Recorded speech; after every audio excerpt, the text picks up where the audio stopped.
Gonna take a look at your rotor, see what features it has, what writing it has, indications, warnings, stuff. So right here, this is one of the most important things here.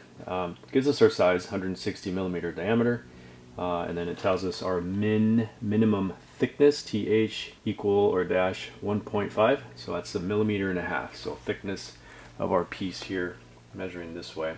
And then remember, rule of thumb, we're trying not to put any fingerprints on our braking surface. A little bit of oil here and there. You have natural oil on your fingers, but if you do, go ahead and wipe it down with some isopropyl alcohol. But you can, you want to come in and measure. I'm going to use something like this, like a micrometer. And these aren't too expensive, probably 30-40 bucks. This brand's been pretty good. Neiko, N-E-I-K-O. Digital. Turn it on, make sure it's zeroed out, and then I'm going to measure the thickness of my rotor. And we want to come in and measure at a point where there's a dip. So notice how it drops down here, and then it drops down here. It's okay if I touch the edge here, but that kind of drops down right there. So depending on your style, you might have these little areas that go up, little waves that go up and down. So we're going to measure right in that dip, and something like this. And we just want to get the braking surface. You don't want to go any deeper. And what I'll do is I'll come over and I'll give it a pinch and I'll hold tight, and that's going to make sure I'm getting a good even bite right there. And actually it's measuring 1.66, so not completely brand new. It's not going to be that much bigger brand new. Might be closer to 1.7 or just over 1.7, but if we fall at 1.5 or less, then it's time to replace these rotors. So that's something you want to check out physically. Get some eyeballs, use a micrometer. Just depends how much you ride. If you're only riding once a month, then you might not have to check this very often. If you're riding 3 times a week consistently throughout the year, then yeah, I would check maybe every six months or so. Next marking just says Shimano, and then it just identifies their style here, Ice Tech Technologies. For Shimano, they do Ice Tech where they sandwich 2 pieces of metal in the middle. It's probably a softer, lighter, maybe aluminum in the middle, steel on the side, so it helps in cooling. Of course, they have all this other angling here for venting, so that's going to keep this rotor cool. Heats the enemy for any disc brake system. We keep this cool, it will not transfer to your caliper, to the brakes, and then heat up your fluid. We want to keep all that stuff pretty cool. Warning label. This thing, if it's spinning on your wheel, maybe mesmerizing, but you don't want to get your finger in here. It will try to chop it off. It'll try. It'll do a really bad job of chopping your finger, so it'll just mutilate it depending how fast you're going, so be extra careful there. This particular model, it's a RT MT800-S, made in Japan. All Shimano stuff's made in Japan. So that's just the newer model. You're probably going to hear the MT800. They're doing a lot of the 12-speed stuff. Not that it's speed related. And another important thing, we got rotation. So rotation's going this way with an arrow, going that way. So that can be very important.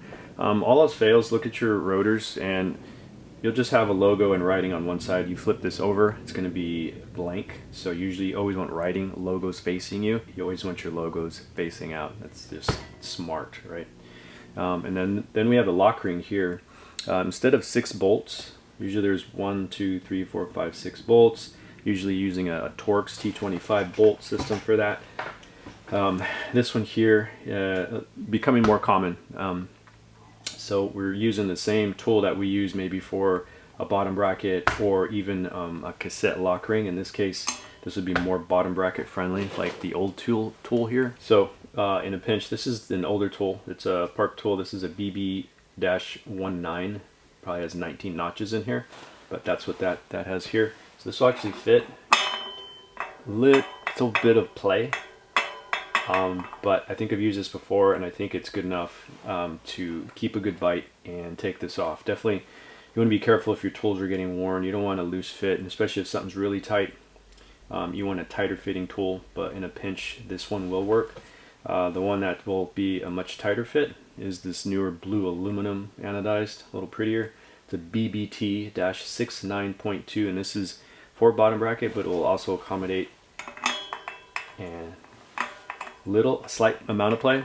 So it actually might be a quarter amount of play compared to the other one. So, and then you just can throw your ratchet on there and take that off.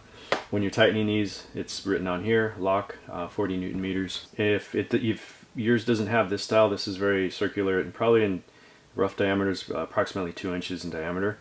If it's you have something different, using a tool similar to what you'd be using for your cassette lock ring. This is an FR5. This happens to be an FR5G because it has this pin going through, and this is made for stability.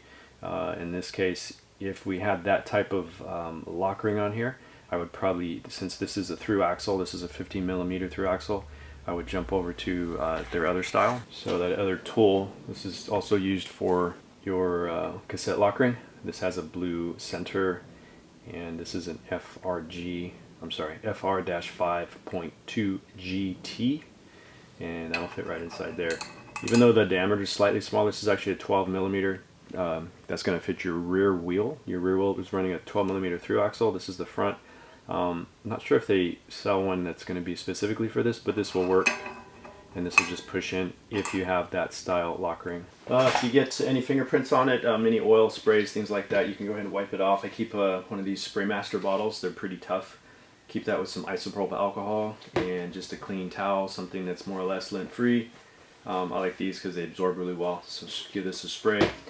Gonna wipe the edges. Don't forget the other side, so you can do it kind of simultaneously, just like that. I do have sometimes I have some real chronic squealing.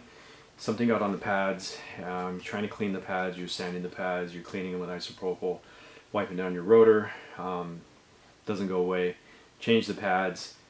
Clean the rotor again. Still there. So it's actually someone over at Cool Stop over at Sea Otter Classic. They turned me on to a link. I got to go through that video, and I think it's by SRAM, and they're supposed to be explaining the whole break-in process when you first have this new rotor and pads. There's probably a particular way to break them in or burn them in, meaning you're riding the bike, you're dragging the brakes gently, slowly getting the pad material on that residue onto the rotor, into the pores here. So you're filling the pores, getting that all on. So you're getting that on one surface of the rotor, and then it's already on the pad. So then your friction starts to develop and it gets much stronger. So during that break-in or burn-in period, you're careful not to really slam on the brakes. You're not going to skid, that rear wheel. Basically, you don't want to lock up that rear rotor.